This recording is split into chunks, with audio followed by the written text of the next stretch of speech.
My name is Adrian Nantchev, and this channel is all about helping you become a remarkable entrepreneur.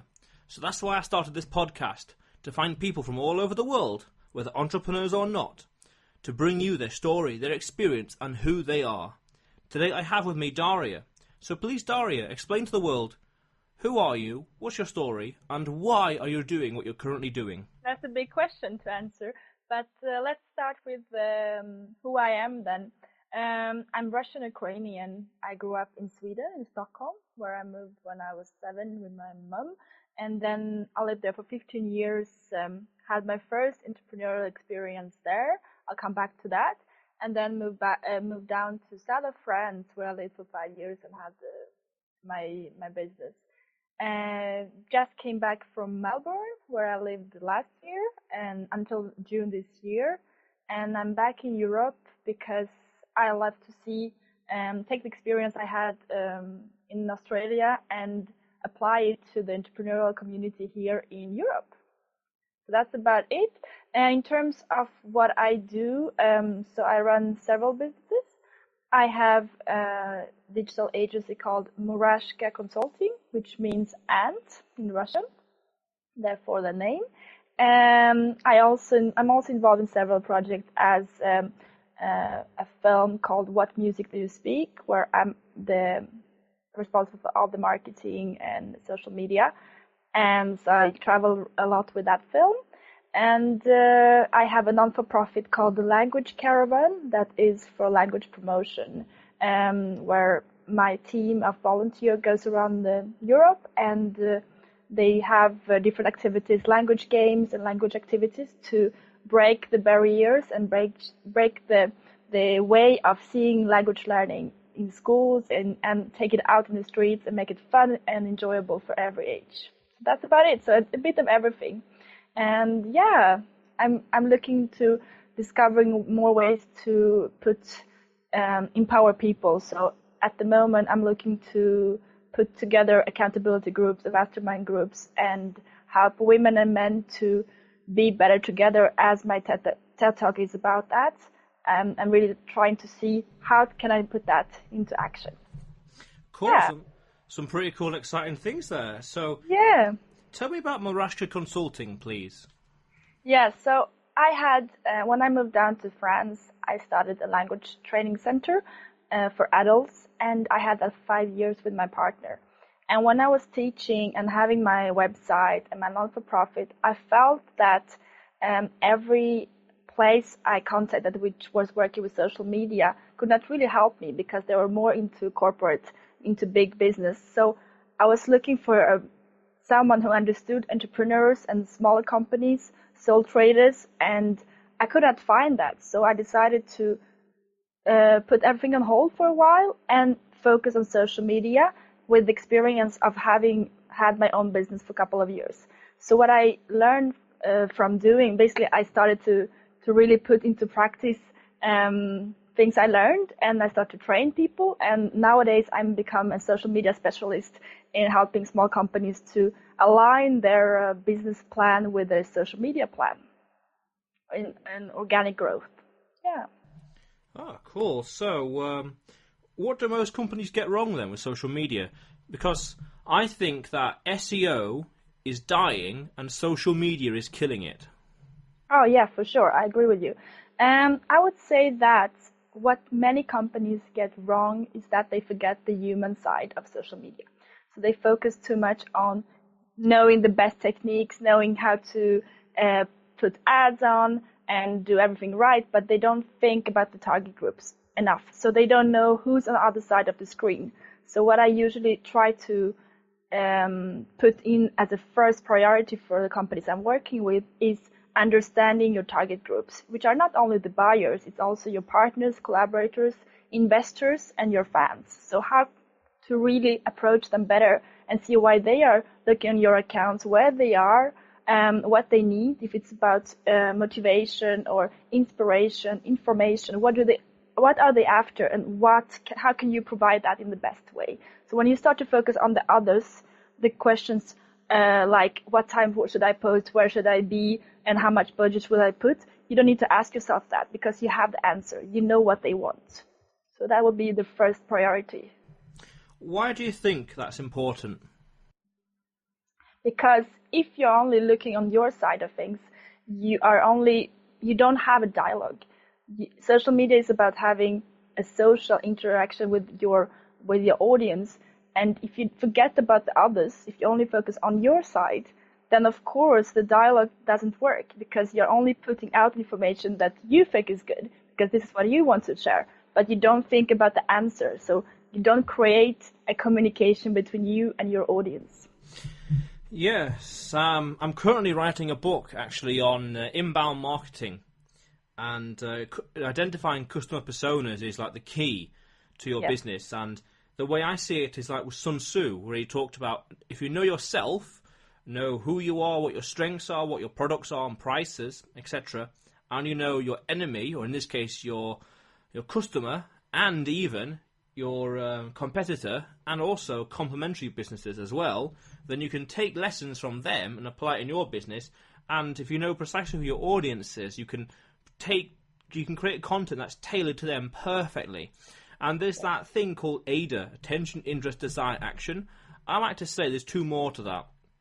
And one of them is dialogue at the very beginning, which means customers are out there, or potential customers, or wannabe customers, people that may have never even heard of you, but they're willing to put money down if they have the right dialogue with you. They're searching for things, and they've never heard of you, but if you have the right conversation that they're having, like creating content, blogs, or infographics, or who knows what else, and they find it, they consume it, they go from a stranger from a cold to a hot lead with a nice call to action, then you've got zero customer acquisition cost, and you've created a customer that otherwise would never have maybe found you or heard of you. So it's really some fascinating marketing strategies. Yeah, always think about the value. So bringing value to your audience, whatever you produce in your content, always have that in mind. What value am I bringing to the people? When I'm posting, I'm always trying to have that as a first idea. You can always bring value, but if you don't know who your target group is, you cannot really tailor the value that you're providing. So yeah. Yeah, and speaking of value, you said that you started some mastermind groups. You want to empower people. Could you elaborate on that, please? Sure. So I don't know if you've heard of by the TED Talk I did, which was basically the title is Rethinking Group Dynamics, How to Be Better Together. And what I did was that I had an experience in Melbourne where I experimented for 6 months how to really rethink my connections. So in personal and private, professional and private, I really looked over who I'm spending time with and how. So what I did was I started to join mastermind groups, accountability groups, and even apply the famous quote, "You are the average of the 5 people you spend your time with," and contact people, get them on the phone and meet or talk to them every week, the 5 people that are really making a difference for me and making me grow. So that's what's really making a difference. And I realized that speaking with many entrepreneurs and startups, they don't have that that kind of groups around them. And it's still kind of, it does happen more and more, but we are still not applying that enough, and people find themselves alone. At the moment, September is starting here in Europe, so people are getting back to work after summer, and they say, yeah, okay, let's go. And then if you're an entrepreneur, you're sitting at home and saying, well, I'm doing this, but you don't have the motivation from others, and you kind of feel alone, so you only have your own energy to work with. However, if you can find a way to work with others and apply that in an everyday level, then you have a better chance to actually succeed. So what I'm doing at the moment is from next month, I'll put together online trainings, 30 days where people can join from all over the world and work in mastermind group, accountability group on an everyday level, where I put activities so they can really start to think together, brainstorm, rethink, reanalyze. Doesn't matter if you're in social media or not, really put together entrepreneurial minds and brains and make a third brain out of it, and really help you to get through this energy that you have and to another level, basically. Yeah, I find that when you're talking with other people and sharing ideas, you can learn a lot. You balance ideas on concepts and new insights. Here's this thing I created or got the idea for or a concept for, and you're looking at it from one perspective only, but then someone else sees it from a different perspective, and that gives new ideas and new concepts, new ways of innovating, adding value. And interestingly, that I used to think that adding value, to me, adding value was just finding a product and finding a buyer and then doing a transaction, facilitating it. I now realize that adding value is by solving a problem for people, enlightening or enriching or adding information to them, or reassuring them or getting rid of doubt. So I think adding value, there's a lot more to it than just add value. There's a whole different way, a whole different dynamic of looking at it. Answer some questions, provide a solution. Those are some simple ways. Yeah. And your mastermind group, I'm very curious, how do you go about starting that? Yeah, so basically what I did when I was in Melbourne during this experiment, first of all, I did mastermind group, accountability group, and the average of 5 people. So in terms of the mastermind group, it's good to have people that are not doing the same thing completely. So it's good that if you have someone who's good at, let's say, public speaking, and someone is more into soft skills, and someone is more into digital business, if you put together different people, and let's say 5 to 6 people, and then make them meet once per month, per week, or every 2 weeks, decide on a time, decide on the structure. Structure is very important, because what happens often is that we meet and we get into those normal conversation of, oh, how was your week? And we are talking and we don't get anywhere. It has to be proactive. So everyone comes with an idea, or let's say I come and I have this thing I'm working on at the moment and I want to share it with the group, and then we work around that. So we put a structure for, let's say, 20 minutes and try to solve this problem or find a solution, and then we move on to the next person. So that's the thing. If you find a structure in the group, redefine that every time, and then spend good time together. So have a drink after, but let's say if you meet for 2 hours, the first 1.5 hours, you make sure that it's really structured and you have 20 minutes for each person, or let's say 50 minutes at least. And then you move over to have a nice drink and chat and enjoy each other's company, because out of just normal conversation, a lot of things will come out as well. But if you don't have a structured time where you can really get into your thoughts and projects and ideas, if you don't have that time, you will easily just get into this, oh, let's have a drink, and then we just, spend good time, and you come home and you feel like I still don't have a solution for it. And how much is this is the fee membership a month? For the online course, it's 100 euros per month at the moment, because it's just starting off. So I want people to really, have a feeling for it. All right. And with the mastermind groups and entrepreneurship in general, I've started to realize that when you have distractions in your life, whether before or after starting something, that's mental processing power being lost and being wasted on something else. And it's like, if there's no distractions, no commuting, no deadlines, no other people, other things like that, you've got more time to sit and think and plan and strategize. And be very reflective, saying, what am I doing wrong? What am I missing? What don't I understand? What could I do better? Things like that. And unless you have that time to sit down, think and plan and strategize, you're missing out on so many opportunities and so much things that can change the world, or change your life, certainly. There's a lot of things, and distractions are costly. Yes. Procrastination is costly, but I think distractions are just as costly as well. Oh, yeah, for sure. And in terms of time productivity hacks, that's something I really care about. I love reading about it and applying different tools. So I see that we are still into this busy time. I'm busy. I have so much to do, and busy has become I'm very important. So it's just sad, because if we are spending 40, 50 hours per week working, it doesn't mean that we are more productive and actually have a better life, work and life balance. And if we are spending so much time at work, we don't even have the time to be creative. We lose creativity. We just do the same thing. So I think that stepping back and having a structure and think about, how can I make this better? How can I reprioritize, rethink, and use tools that are out there. There are great tools online, and I'm happy to share it if you want a couple of ideas.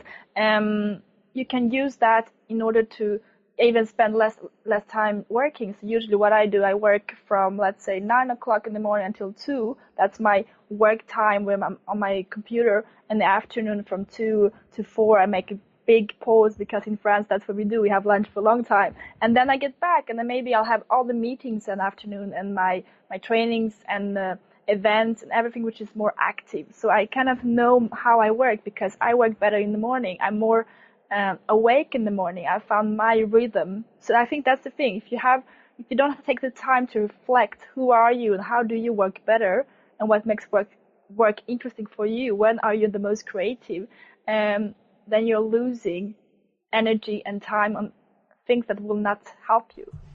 Yeah, this is why I go back to what I said earlier with distractions, because if you've been distracted, you don't know who you are per se. You don't really realise your strengths and your weaknesses. And that time frame you talked about, 9 till 2, a very similar thing. There's this study that talked about ego depletion, that your energy throughout the day is like a battery. And when you wake up, for the first 4 or so hours, 4 hours, you're most productive. So then you want to do the most or mentally intensive and most important things. Then the next second 4 hours or so is more relaxing, automatic things, checking emails and other miscellaneous things like that. The final third of the day, it's productive as well, which is interesting, a little spike there. But also, it's ideal for relaxing and recreation. It builds the dopamine receptors in the brain so as to appreciate the reward at the end of the day. So it's like, this is what you get. This is what we get for doing and being productive, as opposed to busy, being productive and working towards our goals. And being busy or being productive, I much prefer being productive, because to me, being busy is just like running around endlessly, doing stuff, being busy but not actually achieving anything, not being efficient. So I prefer to be productive, working towards something, a goal or a system or a procedure. Busy to me is like here, but I want to be up here, productive. Here's the thing, here's the big picture, let's work towards that. Sure, and I will say busy is bad time management, basically. If you're feeling busy and you say all the time that you're busy, then you're not managing your time well. There's something lacking. There's a problem, because we all have this friend or colleague or professional contact we call, and they always say, "Hey, I'm so busy right now. Oh, I don't have time for this. I don't have time for that." And that's the thing. They can change that if they want. It's a choice. But we kind of have a society where people are busy all the time, and so I think we have to rethink that. We still have to put the time, some time to rethink how we use working time. And So how do you think that we can reuse working time? So I can give you an example of my normal day and how I put that together in order to be sure that I'm not spending time on things that I shouldn't. First of all, when I wake up, or even the day before, I usually make a to-do list of everything that I have for next day, and then I'll put that in 4 categories. First one being, what gives me money? Being an entrepreneur or being your own business, you need to make sure that you focus on your clients and your sales first of all. First, in the beginning, that the clients have got the answer, they have everything they need, you know that everyone that you're working with have all the information, so you not think about that later on in the day.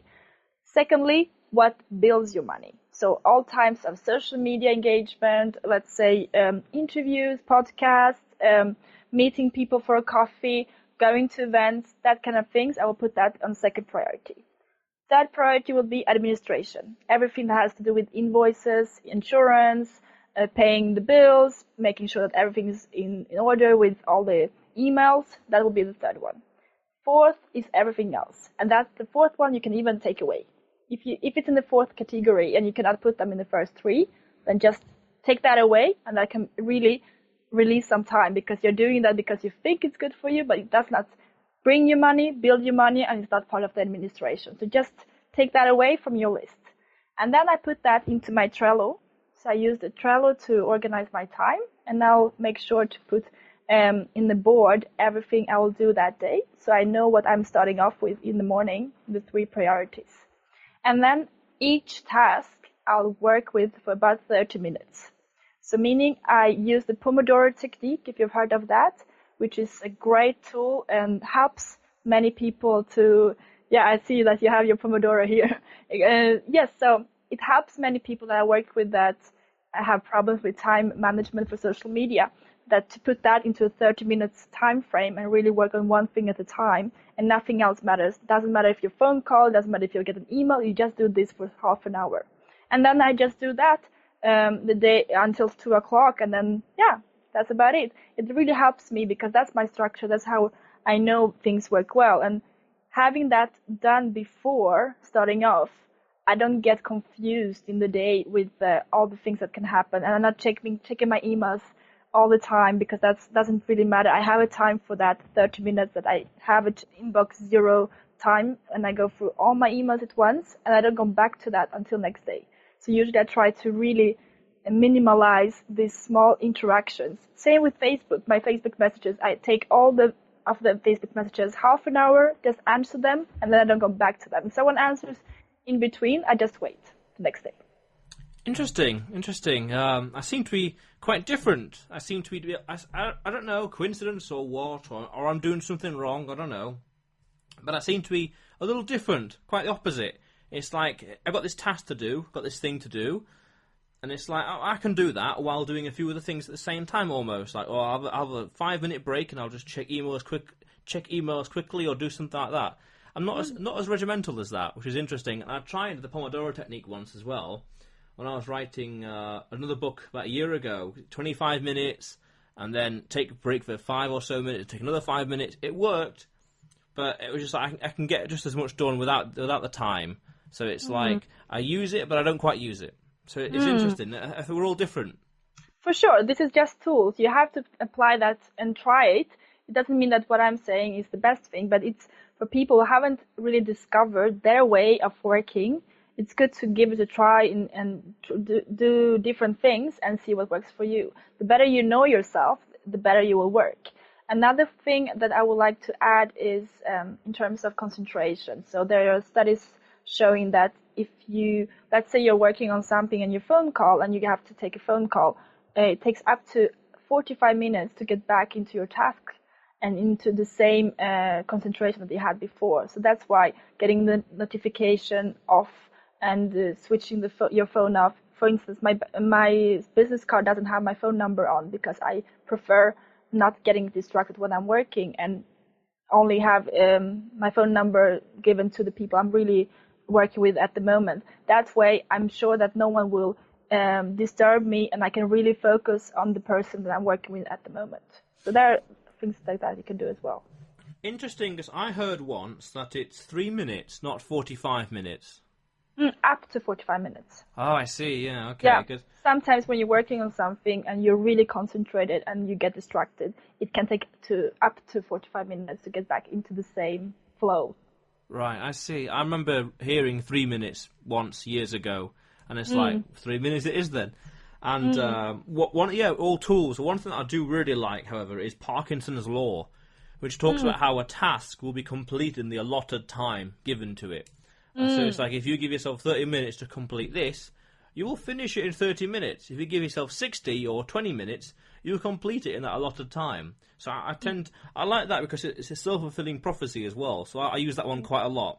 Where it's like I work on something and it's like, this will take about an hour or so. And it's like, hey, it did. Or a little bit less. It's like, great, what's next? Yeah, exactly. And you're talking about going back earlier, give money, bill money, admin or miscellaneous. Give money, essentially, you're focusing on income-producing assets or activities then. Yes.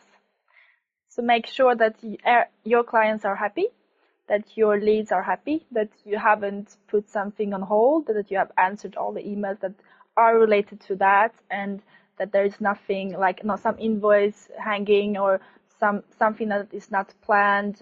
You make sure that your business is working, first of all.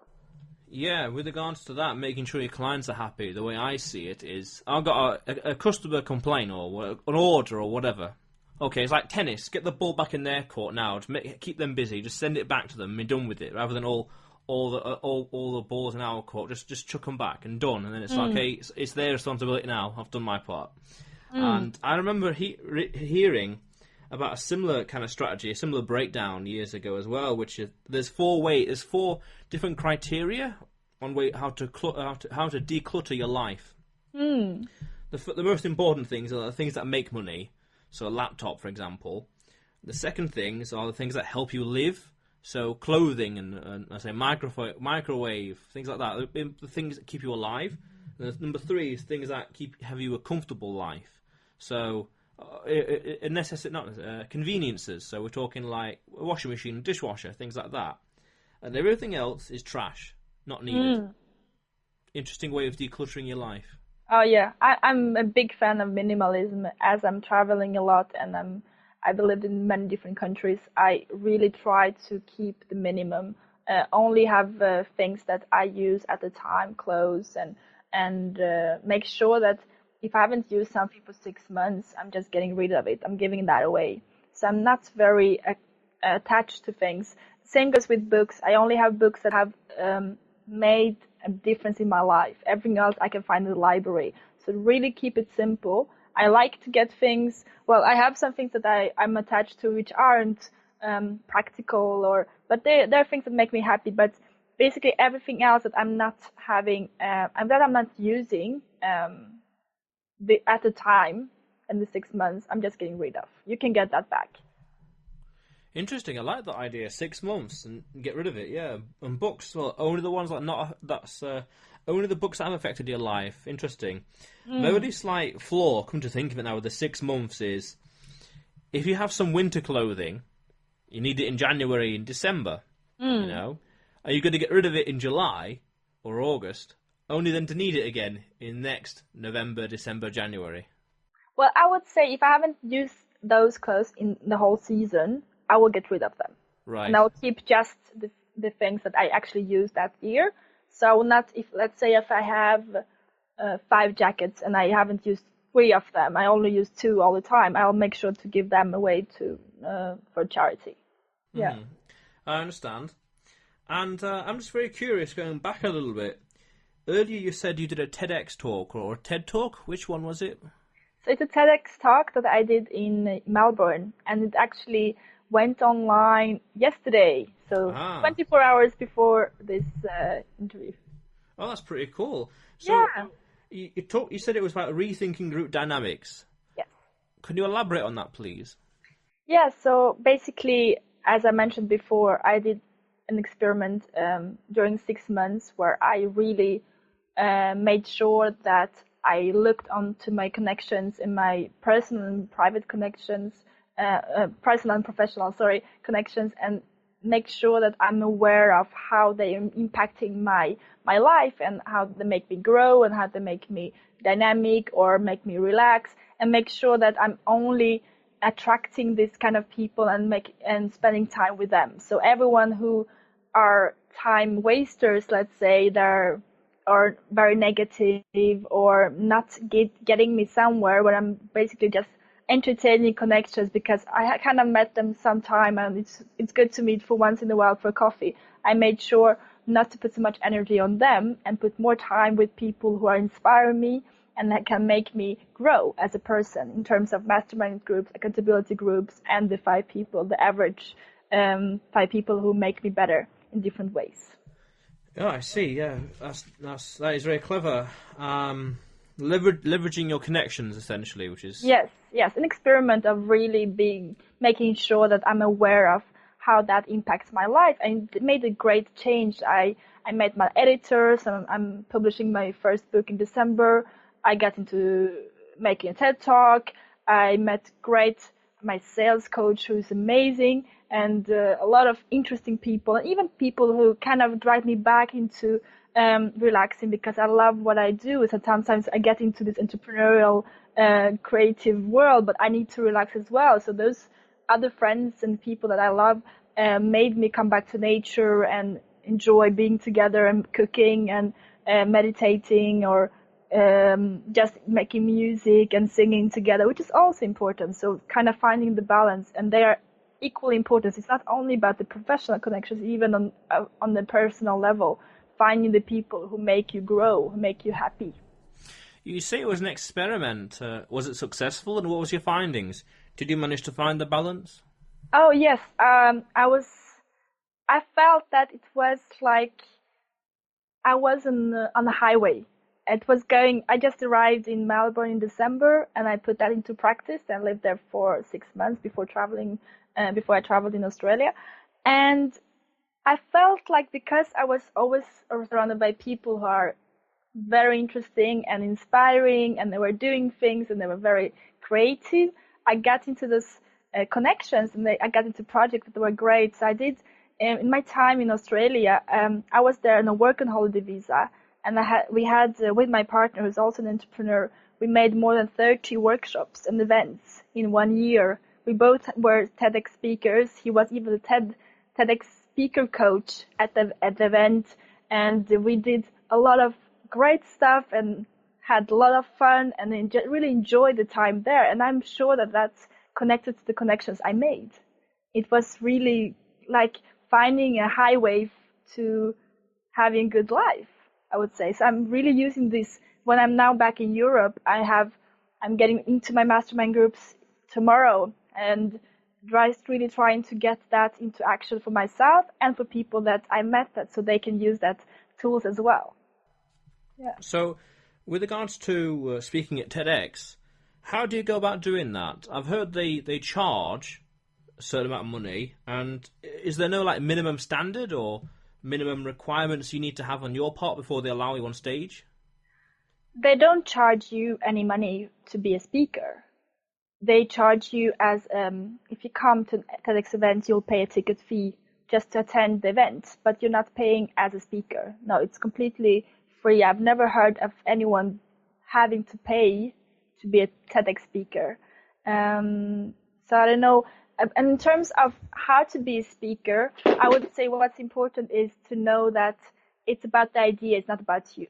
If you have an idea worth spreading, they will contact you, and you can even contact them. But it's not about your brand. It's not about, hello, look at me, or look at my business or my presentation. It's about what can I bring to the world? What can a wow factor, something that is inspiring, something that makes a difference. So when you contact with them with this kind of ideas worth spreading, you can get a chance. And of course, you need to have some kind of CV and show that you've done things before. But it's also about your charisma. If you're good on stage, if you're a good public speaker, if you have an audience, a community that cares about what you're saying. So it's really about that. And I would say that it's easier today to be on TEDx events, because there are so many TEDx events in the world, and more are happening. So really, if you're looking to getting there and getting to TED, don't make it like a bucket list. I want to get on TED because it looks good on my CV. It's about your idea. It's about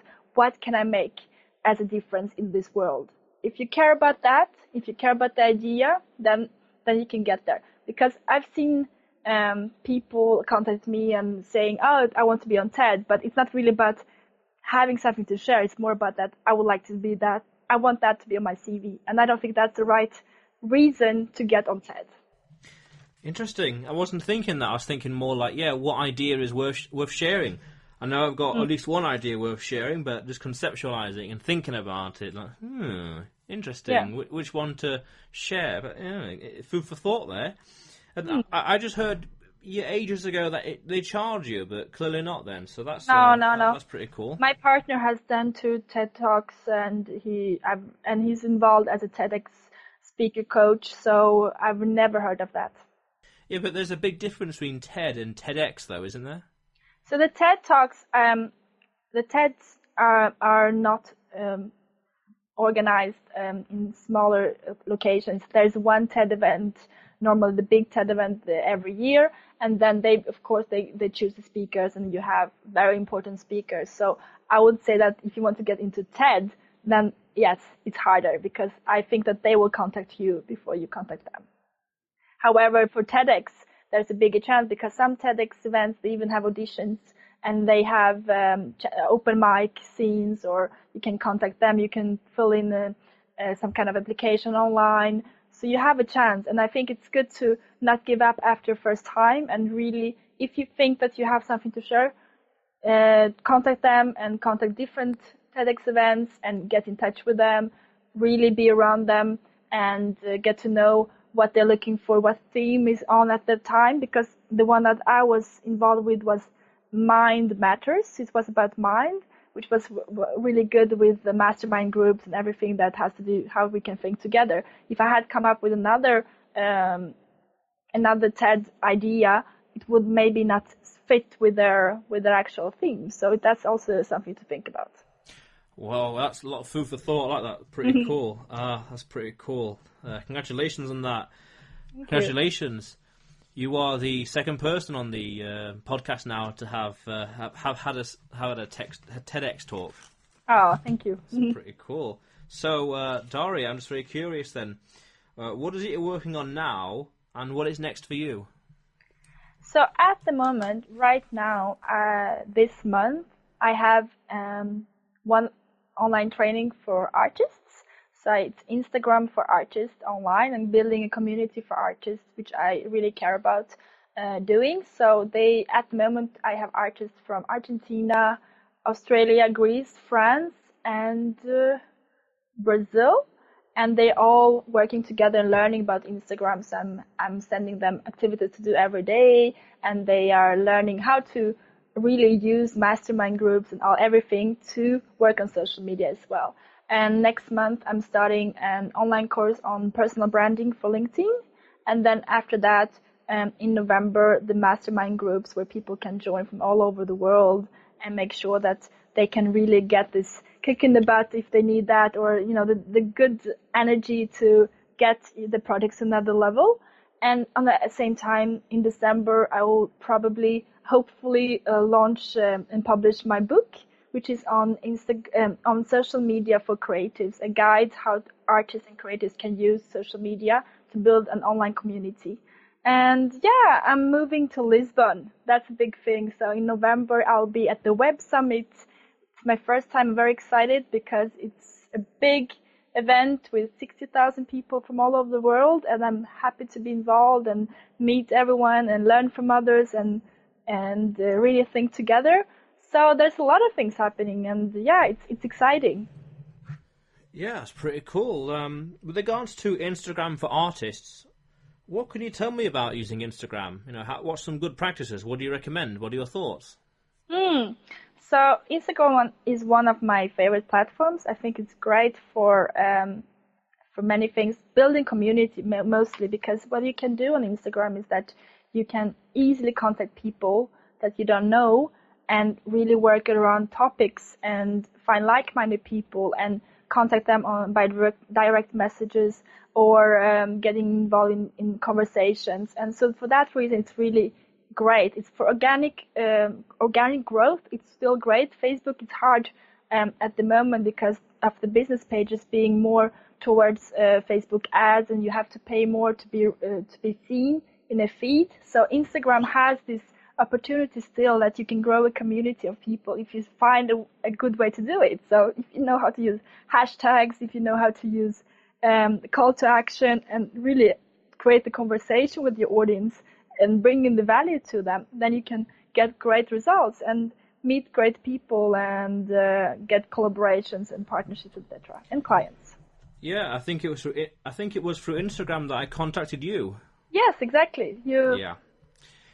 Yeah, there's an interesting video that I've kind of discovered recently, which is Steve Jobs and Ask. If you just go into Google and type or YouTube, type Steve Jobs Ask, he talks about how a lot of people just don't ask for help, just ask. Yes. The worst thing they can do is say no, and that ask, 99% of the people don't ask. So by asking, there's no competition. So it's like, that's pretty cool. And that's also how this podcast got started. I just asked people on Instagram and Facebook and elsewhere. It's like, do you want to get started? Do you want to do episode 1? Yeah, sure. It's like, great. Yes. So this is the result of it. Exactly. And TED is like that, and thinks that everything you do, if you just ask for it, and if you accept that sometimes you'll get a no, you'll be surprised how many times you will get a yes. Oh yeah, definitely. And I find also interesting enough that success really does beget success, where it's like getting, say a podcast, for example, or getting a TEDx talk. getting the first thing is always hardest. It's the hardest one. But once you've done it once, you've got episode 1, you've done one talk, for example, or even write a book or whatever, doing the second one is easier. It gets easier and easier and easier. And so you're episode 49. So when I've done episode 50, it'll be even easier to get people online. And when I've done episode 100, it'll be even easier. The success rate, when you contact and ask, say, 100 people through Instagram, 10% or so will say yeah, but over time it'll go to 20 and 30 and 40%. And then before long, it's the opposite, people coming to me. And in fact, recently someone messaged me if I can come on their podcast. I think they're getting it started and all the rest of the logistics. But it's amazing, and it's like this ripples, really. You put stuff out into the world, and you don't know where it's going to get seen or who's going to discover it, who's going to find it, no matter what content or what platform. But when the world finds it, when the world discovers you, it comes back to you, reciprocity, it comes right back to you in greater droves. And it's a fascinating phenomena. It's fascinating, and it's like leverage that to the extreme. That's for sure. And I think that if you start connecting, if you start talking to people that you don't know, then things happen as well. We are afraid of getting on the phone with people we don't know, emailing people, and getting a rejection basically in any type of communication. What I usually do some days when I feel like I'm spending too much time on just logistics and administration, I contact 5 people I don't know, and I just write to them on LinkedIn or Instagram and trying to get into conversation. I like what you're doing. Let's get on a 30 minutes talk, get to know each other a bit better, and having a chat, a coffee or something. With Calendly, I planned that out in my LinkedIn, and yesterday I spoke with a great woman who runs a women network in Lisbon, and this kind of things happens, and then you get into the contacts, and then just talking to people and getting to know their project, being curious about them and not so much talking about yourself.